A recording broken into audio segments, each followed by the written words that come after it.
Me piden que explique por qué temo las corrientes de aire frío, por qué tiemblo más que otros al entrar en una habitación fría. Parece como si sintiera náuseas y repulsión cuando el fresco viento del ocaso se desliza entre la calurosa atmósfera de un apacible día otoñal. Según algunos, reacciono frente al frío como otros lo hacen frente a los malos olores, impresión que no negaré.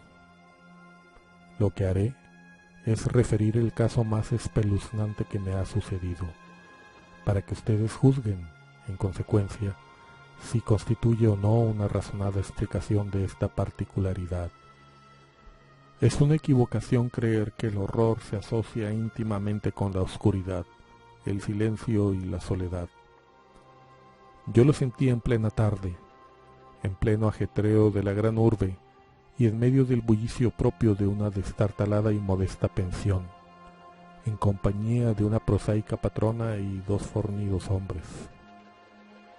En la primavera de 1923 había conseguido un trabajo rutinario y mal pago en una revista de la ciudad de Nueva York, y viéndome imposibilitado de pagar un sustancioso alquiler, me mudé de una pensión barata a otra que reuniera las cualidades mínimas de limpieza, un mobiliario decente y un precio lo más razonable posible. Pronto comprobé que no quedaba más remedio que elegir entre soluciones malas, pero tras algún tiempo recalé en una casa situada en la calle 14 Oeste, que me desagradó bastante menos que las otras que me habían alojado hasta entonces. El lugar en cuestión era una mansión de piedra rojiza de 4 pisos, que debía datar de finales de la década de 1840 y provista de mármol, cuyo herrumbroso y descolorido esplendor eran muestra de la exquisita opulencia que debió tener en otras épocas.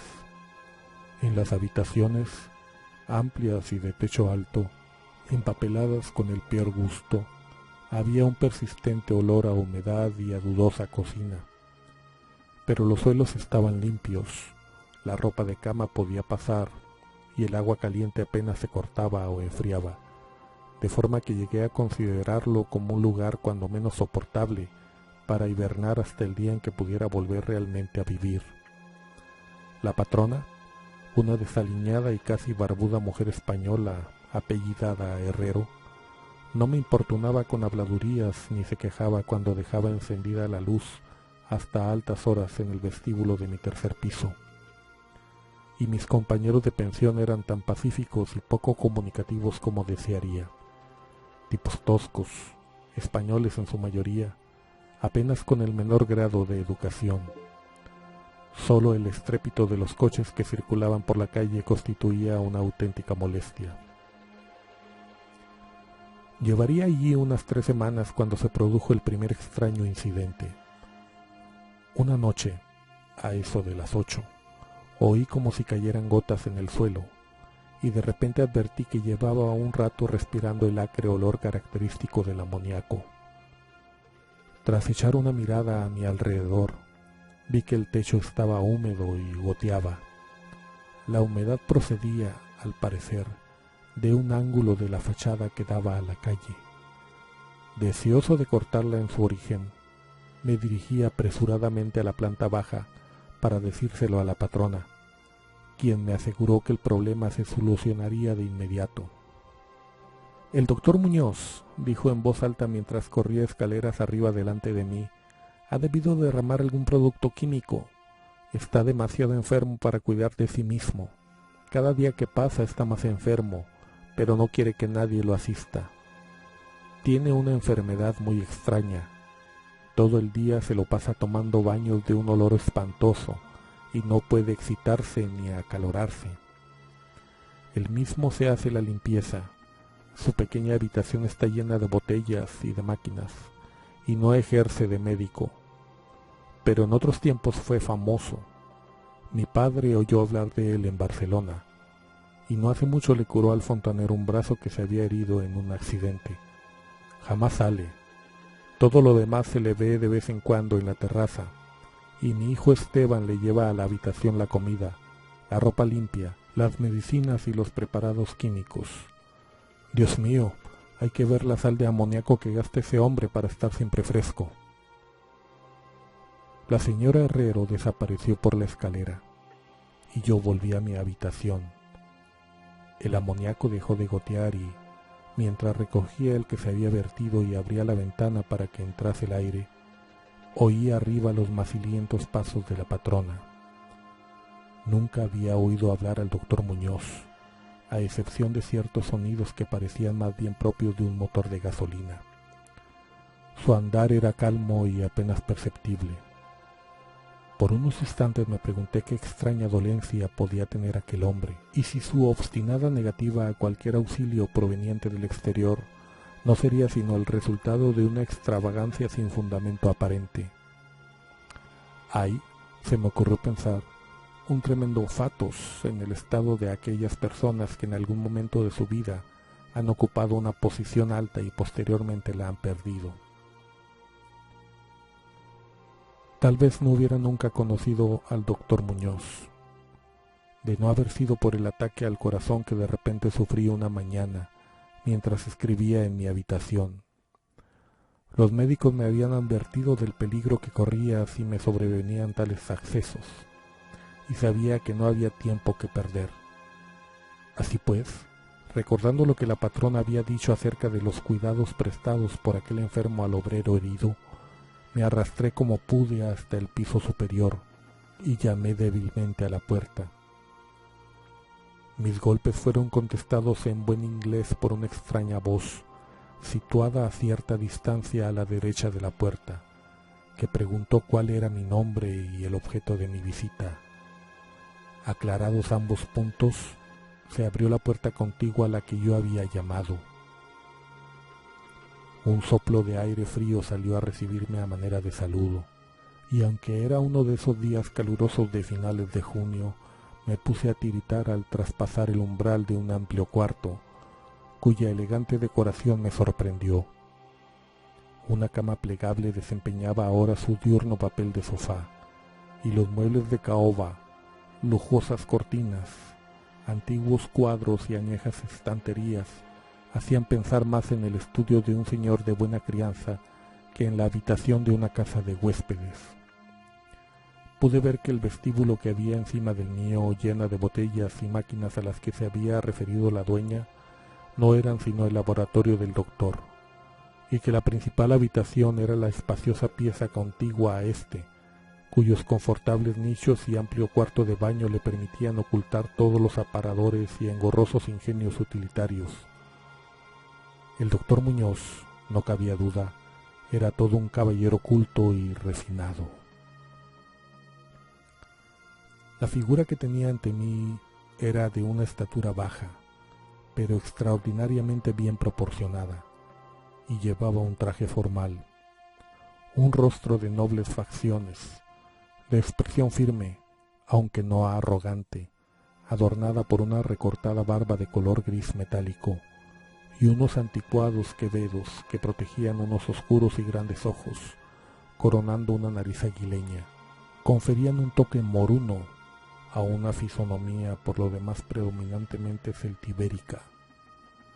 El abundante y bien cortado pelo, que era prueba de puntuales visitas al barbero, estaba partido con gracia por una raya encima de su respetable frente. Su aspecto general sugería una inteligencia fuera de lo corriente y una crianza y educación excelente. No obstante, al ver al doctor Muñoz en medio de aquella ráfaga de aire frío, sentí una repugnancia que nada en su aspecto podía justificar. Solo la palidez de su tez y la extrema frialdad de su tacto podían haber proporcionado un fundamento físico para semejante sensación, e incluso ambos defectos eran excusables, habida cuenta de la enfermedad que padecía aquel hombre. Mi desagradable impresión pudo deberse a aquel extraño frío, pues no tenía nada de normal en un día tan caluroso, y lo anormal suscita siempre aversión, desconfianza y miedo. Pero la repugnancia se dio ante la admiración, pues las extraordinarias dotes de aquel singular médico se pusieron al punto de manifiesto a pesar de aquellas heladas y temblorosas manos por las que parecía no circular sangre. Le bastó una mirada para saber lo que me pasaba, siendo sus auxilios de una destreza magistral. Al tiempo, me tranquilizaba con una voz firmemente modulada, aunque hueca y carente de todo timbre, diciéndome que él era el más implacable enemigo de la muerte, y que había gastado su fortuna personal y perdido a todos sus amigos por dedicarse toda su vida a extraños experimentos para hallar la forma de detener y extirpar la muerte. Algo de benevolente fanatismo parecía advertirse en aquel hombre, mientras seguía hablando en un tono casi locuaz, al tiempo que me auscultaba el pecho y mezclaba las drogas que había cogido de la pequeña habitación destinada al laboratorio hasta conseguir la dosis de vida. Evidentemente, la compañía de un hombre educado debió parecerle una rara novedad en aquel miserable antro. De ahí que se lanzara a hablar más de lo acostumbrado a medida que rememoraba tiempos mejores. Su voz tenía un efecto sedante, y ni siquiera pude percibir su respiración mientras las fluidas frases salían con exquisito esmero de su boca. Trató de distraerme de mis preocupaciones, hablándome de sus teorías y experimentos, y recuerdo con qué tacto me consoló acerca de mi frágil corazón, insistiendo en que la voluntad y la conciencia son más fuertes que la vida orgánica. Decía que si lograba mantenerse saludable y en buen estado el cuerpo, se podía, mediante la ciencia de la voluntad y la conciencia, conservar una especie de vida nerviosa, cualesquiera que fuesen los graves defectos, disminuciones o incluso ausencias de órganos específicos que se sufrieran. Algún día, me dijo medio en broma, me enseñaría cómo vivir, o al menos a llevar una cierta existencia consciente, sin corazón. Por su parte, sufría de una serie de dolencias que le obligaban a seguir un régimen muy estricto, que incluía la necesidad de estar expuesto constantemente al frío. Cualquier aumento apreciable de la temperatura podía, caso de prolongarse, afectarle fatalmente, y había logrado mantener el frío que reinaba en su estancia de unos 11 a 12 grados, gracias a un sistema absorbente de enfriamiento por amoníaco, cuyas bombas eran accionadas por el motor de gasolina que con tanta frecuencia oía desde mi habitación situada justo debajo. Recuperado del ataque, en un tiempo extraordinariamente breve, salí de aquel lugar helado convertido en ferviente discípulo y devoto del genial recluso. A partir de ese día le hice frecuentes visitas, siempre con el abrigo puesto. Le escuchaba atentamente mientras hablaba de investigaciones y resultados casi escalofriantes, y un estremecimiento se apoderó de mí al examinar los singulares y sorprendentes volúmenes antiguos que se alineaban en las estanterías de su biblioteca. Debo añadir que me encontraba ya casi completamente curado de mi dolencia, gracias a sus acertados remedios. Al parecer, el doctor Muñoz no desdeñaba los conjuros de los medievalistas, pues creía que aquellas fórmulas crípticas contenían raros estímulos psicológicos que bien podrían tener efectos indecibles sobre la sustancia de un sistema nervioso en el que ya no se dieran pulsaciones orgánicas. Me impresionó lo que me contó del anciano doctor Torres, de Valencia, con quien realizó sus primeros experimentos y que le atendió a él en el curso de la grave enfermedad que padeció 18 años atrás y de la que procedían sus actuales trastornos. Al poco tiempo de salvar a su colega, el anciano médico sucumbió víctima de la gran tensión nerviosa que se vio sometido. A medida que transcurrían las semanas, observé con dolor que el aspecto físico de mi amigo iba desmejorándose, lenta pero irreversiblemente, tal como me había dicho la señora Herrero. Se intensificó el lívido aspecto de su semblante, su voz se hizo más hueca e indistinta, sus movimientos musculares perdían coordinación y su cerebro y voluntad desplegaban menos flexibilidad e iniciativa. El doctor Muñoz parecía darse perfecta cuenta del empeoramiento, y poco a poco su expresión y conversación fueron adquiriendo un matiz de horrible ironía que me hizo recobrar algo de la indefinida repugnancia que experimenté al conocerle. El doctor Muñoz adquirió con el tiempo extraños caprichos, aficionándose a las especies exóticas y al incienso egipcio, hasta el punto de que su habitación se impregnó de un olor semejante al de la tumba de los faraones. Al mismo tiempo, su necesidad de aire frío fue en aumento, y, con mi ayuda, amplió los conductos de amoníaco de su habitación y transformó las bombas y sistemas de alimentación de la máquina de refrigeración hasta lograr que la temperatura descendiera a un punto entre 1 y 4 grados y, finalmente, incluso a 2 grados bajo cero. El cuarto de baño y el laboratorio conservaban una temperatura algo más alta, a fin de que el agua no se helara y pudieran darse los procesos químicos. El huésped que habitaba en la habitación contigua se quejó del aire glacial que se filtraba a través de la puerta de comunicación, así que tuve que ayudar al doctor a poner unos tupidos cortinajes para solucionar el problema. Una especie de creciente horror, desmedido y morboso, pareció apoderarse de él. No cesaba de hablar de la muerte, pero estallaba en sordas risas cuando, en el curso de la conversación, se aludía con suma delicadeza a cosas como los preparativos para el entierro o los funerales. Con el tiempo, el doctor acabó convirtiéndose en una desconcertante y desagradable compañía. Pero, en mi gratitud por haberme curado, no podía abandonarle en manos de los extraños que le rodeaban, así que tuve buen cuidado de limpiar su habitación y atenderle en sus necesidades cotidianas. Asimismo, le hacía sus compras, aunque no salía de mi estupor ante algunos de los artículos que me encargaba comprar en las farmacias y almacenes de productos químicos. Una creciente e indefinible atmósfera de pánico pareciera desprenderse de su cuarto. La casa entera, como ya he dicho, despedía un olor a humedad, pero el olor de las habitaciones del doctor Muñoz era aún peor, y no obstante las especias, el incienso y el acre, perfume de los productos químicos de los ahora incesantes baños, que insistía en tomar sin asistencia, comprendí que aquel olor debía guardar relación con su enfermedad, y me estremecí al pensar cuál podría ser. La señora Herrero se santiguaba cada vez que se cruzaba con él, y finalmente lo abandonó por entero en mis manos, no dejando siquiera que su hijo Esteban siguiese haciéndole los recados. Cuando yo le sugerí la conveniencia de avisar a otro médico, el paciente montaba en cólera. Temía sin duda el efecto físico de una violenta emoción, pero su voluntad y coraje crecían en lugar de menguar, negándose a acostarse.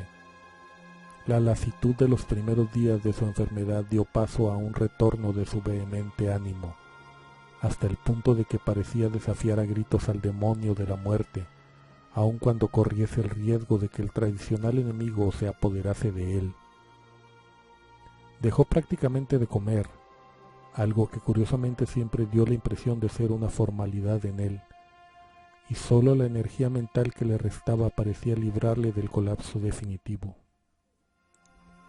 Adquirió la costumbre de escribir largos documentos que sellaba con cuidado y llenaba de instrucciones para que a su muerte lo remitiera yo a sus destinatarios. Estos eran en su mayoría de las Indias occidentales, pero entre ellos se encontraba un médico francés famoso en otro tiempo y al que ahora se daba por muerto, y del que se decían las cosas más increíbles. Pero lo que hice en realidad fue quemar todos los documentos antes de enviarlos o abrirlos. El aspecto y la voz del doctor Muñoz se volvieron absolutamente espantosos y su presencia casi insoportable. Un día de septiembre, una inesperada mirada suscitó una crisis epiléptica en un hombre que había venido a reparar la lámpara eléctrica de su mesa de trabajo. Ataque del que se recuperó gracias a las indicaciones del doctor, mientras se mantenía lejos de su vista. Aquel hombre, harto sorprendentemente, había vivido los horrores de la Gran Guerra sin sufrir tamaña sensación de terror. Un día, a mediados de octubre, sobrevino el horror de los horrores de forma repentina. Una noche se rompió la bomba de la máquina de refrigeración, por lo que pasadas 3 horas resultó imposible mantener el proceso de enfriamiento del amoníaco.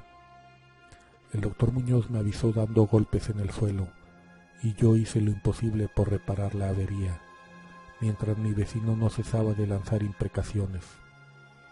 Mis esfuerzos resultaron inútiles, y cuando al cabo de un rato me presenté con un mecánico de un garage nocturno cercano, comprobamos que nada podía hacerse hasta la mañana siguiente, pues hacía falta un nuevo pistón. La rabia y el pánico del moribundo ermitaño adquirieron proporciones grotescas, dando la impresión de que fuera a quebrarse lo que quedaba de su debilitado físico, hasta que en un momento dado un espasmo le obligó a llevarse las manos a los ojos y precipitarse hacia el cuarto de baño.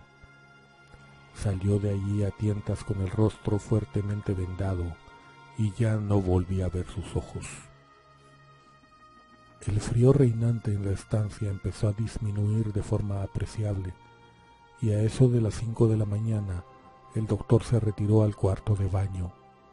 Al tiempo que me encargaba le procurase todo el hielo que pudiera conseguir en las tiendas y cafeterías abiertas durante la noche.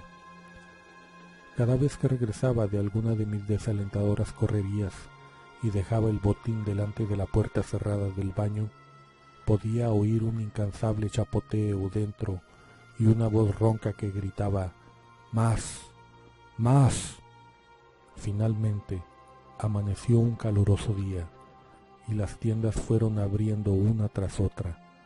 Le pedí a Esteban que me ayudara en la búsqueda del hielo, mientras yo me encargaba de conseguir el pistón. Pero, siguiendo las órdenes de su madre, el muchacho se negó en redondo. En última instancia, contraté los servicios de un haragán, a fin de que le subiera al paciente hielo de una pequeña tienda, mientras yo me entregaba con la mayor diligencia a la tarea de encontrar un pistón para la bomba y conseguir los servicios de unos obreros competentes que lo instalaran. La tarea parecía interminable, y casi llegué a desalentarme al ver cómo transcurrían las horas yendo de acá para allá, sin aliento y sin ingerir alimento alguno. Serían las 12 cuando, muy lejos del centro, encontré un almacén de repuestos, donde tenían lo que buscaba, y aproximadamente hora y media después llegaba a la pensión con el instrumental necesario y 2 fornidos y avesados mecánicos. Había hecho todo lo que estaba en mi mano, y solo me quedaba esperar que llegase a tiempo. Sin embargo, un indecible terror me había precedido. La casa estaba totalmente alborotada, y por encima del incesante parloteo de las voces pude oír a un hombre que rezaba con voz profunda. Algo diabólico flotaba en el ambiente, y los huéspedes pasaban las cuentas de sus rosarios. Al llegar hasta ellos el olor que salía por debajo de la atrancada puerta del doctor. Al parecer, el tipo que había contratado salió precipitadamente dando histéricos alaridos al poco de regresar de su segundo viaje en busca de hielo. Quizás se debiera todo a un exceso de curiosidad. En la precipitada huida no pudo, desde luego, cerrar la puerta tras de sí, pero lo cierto es que estaba cerrada, y, a lo que parecía, desde el interior. Dentro no se oía el menor ruido, salvo un indefinible goteo lento y espeso.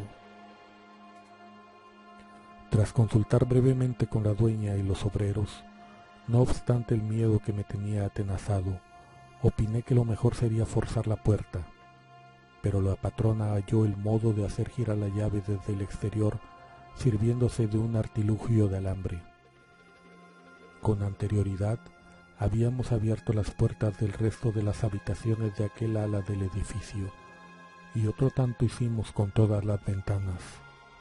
A continuación, y protegidos las narices con pañuelos, penetramos temblando de miedo en la hedionda habitación del doctor que, orientada al mediodía, abrazaba con el caluroso sol de primeras horas de la tarde. Una especie de rastro oscuro y viscoso llevaba desde la puerta abierta del cuarto de baño a la puerta del vestíbulo, y desde aquí al escritorio, donde se había formado un horrible charco. Encima de la mesa había un trozo de papel, garrapateado a lápiz por una repulsiva y ciega mano, terriblemente manchado, también, al parecer, por las mismas garras que trazaron apresuradamente las últimas palabras. El rastro llevaba hasta el sofá en donde finalizaba inexplicablemente. Lo que había o hubo en el sofá es algo que no puedo ni me atrevo a decir aquí. Pero esto es lo que, en medio de un estremecimiento general, descifré del embadurnado papel, antes de sacar una cerilla y prenderle fuego, lo que conseguí descifrar aterrorizado, mientras la patrona y los dos mecánicos salían disparados de aquel infernal lugar hacia la comisaría más próxima para balbucear sus incoherentes historias. Las nauseabundas palabras resultaban poco menos que increíbles en aquella amarillenta luz solar, con el estruendo de los coches y camiones que subían calle, pero debo confesar que en aquel momento creí lo que decían. Si las creo ahora es algo que sinceramente ignoro. Hay cosas acerca de las cuales es mejor no especular, y todo lo que puedo decir es que no soporto el olor a amoníaco y que me siento desfallecer ante una corriente de aire excesivamente frío. «Ha llegado el final», rezaban aquellos hediondos garabatos. «No queda hielo. El hombre ha lanzado una mirada y ha salido corriendo. El calor aumenta por momentos y los tejidos no pueden resistir. Me imagino que lo sabe. Lo que dije sobre la voluntad, los nervios y la conservación del cuerpo, una vez que han dejado de funcionar los órganos. Como teoría era buena, pero no podía mantenerse indefinidamente. No conté con el deterioro gradual. El doctor Torres lo sabía, pero murió de la impresión. No fue capaz de soportar lo que hubo de hacer. Tuvo que introducirme en un lugar extraño y oscuro cuando hizo caso a lo que le pedía en mi carta y logró curarme. Los órganos no volvieron a funcionar. Tenía que hacerse a mi manera, pues, comprende. Yo fallecí en aquel entonces, hace ya 18 años.